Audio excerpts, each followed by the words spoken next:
Hey you guys, hey everyone. Hi, I'm back. It's been a little while, it's been a little second. I think it's only been like 2 weeks, but I'm gonna eat cereal today because I'm literally eating breakfast with y'all this morning because I'm just hungry. I don't know how to show it, but today we're talking about love, and I got my tea with me right here, just in case I get thirsty. I was gonna drink some water, but I wanted tea.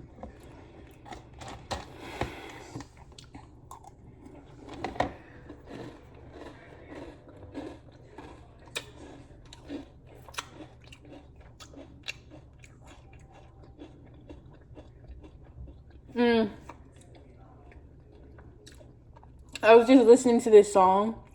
What is it called? It's a love song. Whatever it's called, it's a love song. And I was listening to it last night, and I was talking about like love and how there's different aspects of love.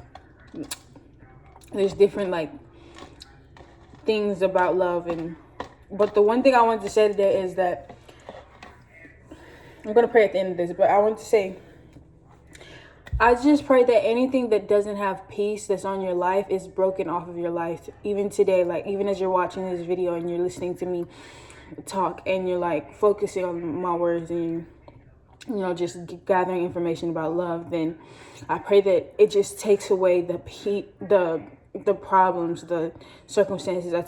It takes away from anything. It breaks off anything that isn't peace, anything that isn't like God has to go, because we carry the characteristics of God. We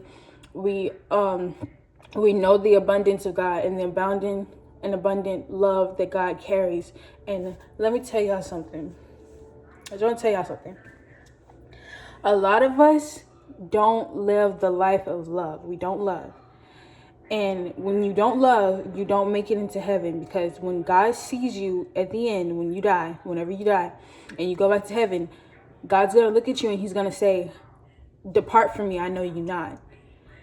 Because you didn't love. Not because you weren't made in his image, because you were made in his image, but his image, when he makes us in his image, I think that means not just a physical image, but a mental image, a spiritual image of love, of peace, of prosperity, of joy, of meekness and kindness and self-control, fruits of the spirit. And so when he tells you, "Depart from me, I know you're not," it's because you're not a loving person. You're not a person who shows his characteristics, who shares his and embodies his spiritual fruits of the spirit that you're supposed to carry with you every day. So that's what the Bible says. That's why the Bible says, "Carry with you the fruits of the spirit." I wish I had, but I just want to simply today's not going to be too scriptural. It's just going to be basically I'm just going to be talking about love. So let's get into it. So yes, I'm eating Captain Crunch, y'all. It's because I was hungry. I haven't ate anything all day. And before I tell you why I haven't been making videos, I just want to say that I'm not trying to share anybody's personal information, but there's been a lot going on.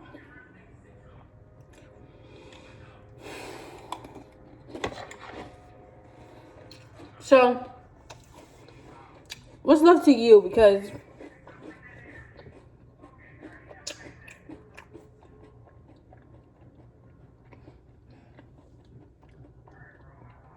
to me, love is many things. But I want to talk about the power of love, because some people see that, to me, love is like an eros. Love is eros. Love is romance. Love is endurance. Love is powerful because it's caring, it's kind, it's meek, it's abounding, it's abundant, it's true, it's honest, it's pure, it's clean, it's pure. And I feel like it's healing, and love has a healing power. Love carries the power of healing. I can not just emotionally but physically, because if you pour into a sick person love each and every day, it could heal them. You know what I'm saying? Because Even when you hug someone, it releases hormones, it releases stress, it releases different kind of things when you kiss someone, and it heals the body. And I don't know the science behind it right now, but I know it releases things that it releases chemicals, even chemicals in the body that just like eases you and things like that. So I don't want to say like, for me, the reason why I love love is because God made us to love. When he gave us our hearts, which is where most of our love comes from. He gave us a mindset, a body set, a soul set, a spirit set, and a heart set, right? And he gave us physical, I can't think of the word. Physical, I'm so sorry. Physical, senses. And so in each set, we have the ability to love. And if God gave us each of these things, and using each of these things, in each of these things, we can have the ability to do something, then that thing must be the source of power that we energize off mentally. Because if you think about it, everything has to have a source of energy to run off. Like our bodies are basically like machines. You know how when you put coal into the fire and when they put coal into the fire and they run the thing, it creates energy. I feel like personally that's how love can be. And I want to tell y'all that love is powerful for one reason that love is powerful is because I'm the type of person that like I can have someone from day one that I've been with since day one. But because I have self-love, which is the most important love to have, because that's where every love starts, with loving yourself, self-love, which is very important. Because I have self-love, nothing can break me. Because if you come to me and you're my day one and you tell me I don't love you anymore, or you want to hurt me by telling me I don't love you, that's not going to hurt me. Because at the end of the day, I love myself, and I'm not going to allow anyone to tell me something that's going to break me. Because if you can be made, if love can make you, it can make you over again. It can make you again. Anything that can do anything once can do it again. So I just feel like I wanted to say, like, don't be too tied up in anyone else's love, because yes, love is an eros. Yes, love is important. And yes, there's attraction, physical attraction, mental attraction, heart attraction, mind attraction, soul attraction, whatever attraction that you have to someone. When it's broken or when you lose it through death or circumstance, just remember, I loved myself and I knew myself before anything and anyone else. I had me. I have me. So I love me. The reason why I'm saying that is because a solid foundation for anyone and everyone, even especially emotionally, but for anything like heartbreak or heartache or anything like that, the solid foundation that you have to stand on is self-care, self-love, self-respect, self-honor, self-dignity, self-diligence, self-everything. But self-love is the most important because it drives you, it fuels you, and motivates you. It inspires you to push forward, to keep going, to strive for perfection, to motivate yourself, to just stay in a place where you can tell yourself, no matter what I've done, no matter what I'm going to do, no matter who I've been or who I've been with, I know that I love myself. So if I got into a place, I can get out of a place. If there's an in, there's an out. If there's a way, then there's an in, there's an out. I don't know what I was about to say, but if anything can do something once, it can do it again. And I'm saying that, hold on, let me drink a little tea.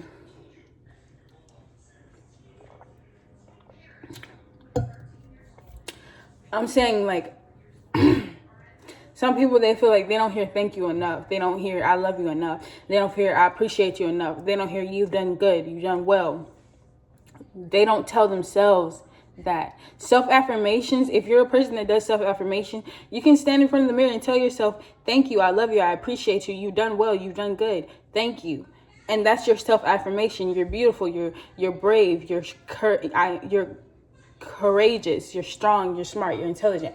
And then I feel like if you're a person that talks to yourself or talks to a dog, an animal, then you can speak to something, speak life into that thing, and you can receive from that thing, or just from the words, what you're saying. You can connect your understanding, your comprehension, and then you can say, I have that for myself too. I feel like every day,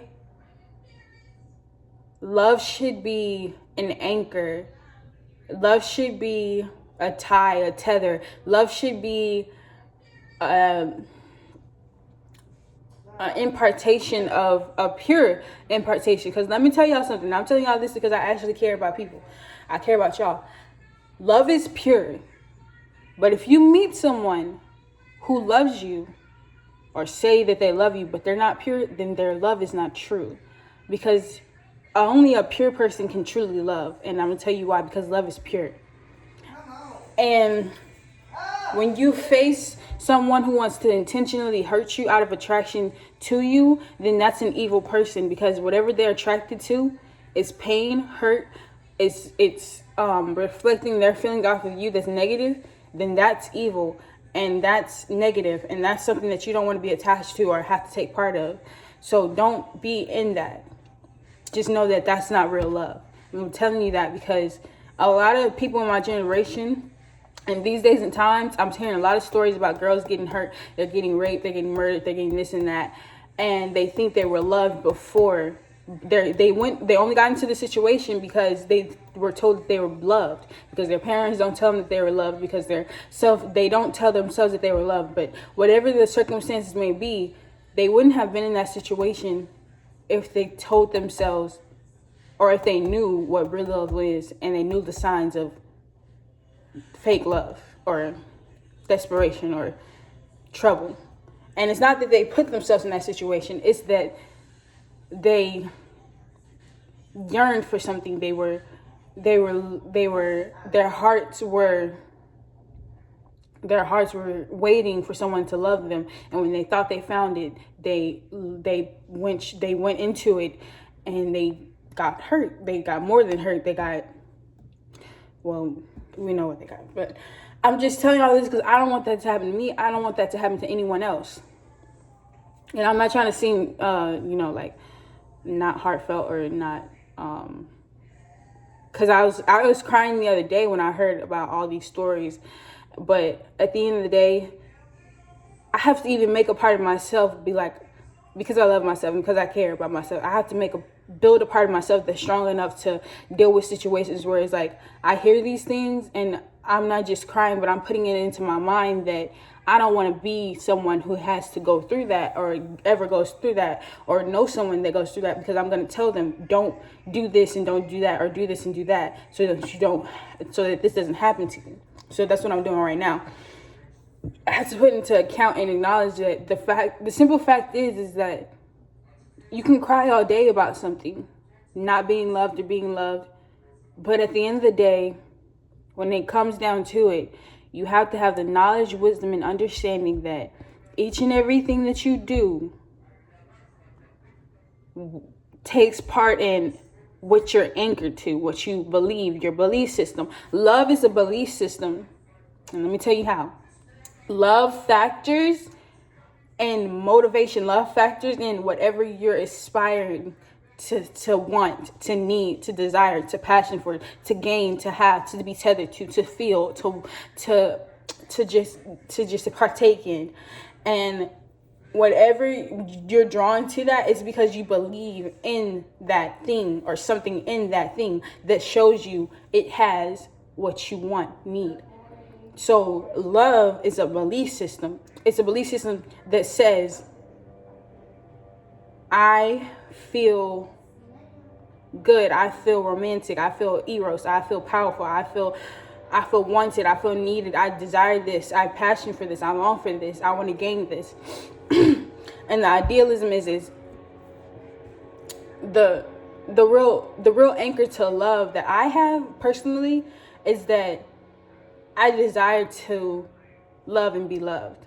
I passion for love to be shown, gained, given, wanted, needed, felt.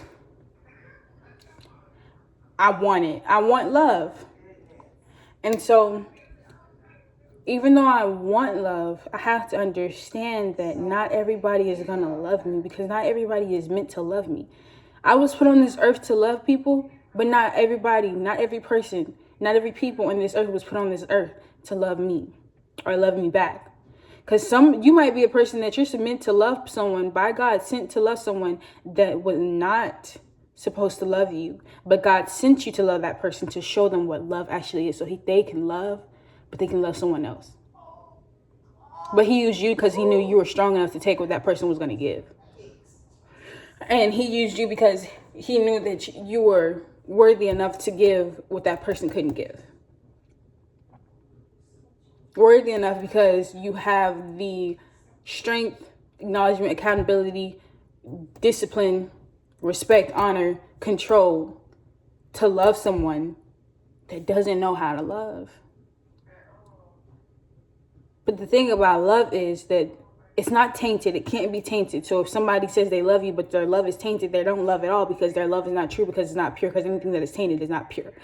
But the one thing about it is there's nothing tricky about it. But at the same time, love can be in a function of anyone, but it's the way that they love, that the way that they function through love, and the way that love functions through them because of who they are and how they are. So you can love someone and you can expect them to show you acts of love, but they're not going to show you acts of love because they are a love-being person and they love, but they don't do acts of love. And let me explain that, because it's like, how can you be a person that loves but don't do acts of love? It's because it's not the way that they act. Acts of love is acting. So it's not the way of their actions, but it's the way of their love that's through words, but not like, or through like, not action, but like, what's it called? Like, dang, I just lost it trying to explain.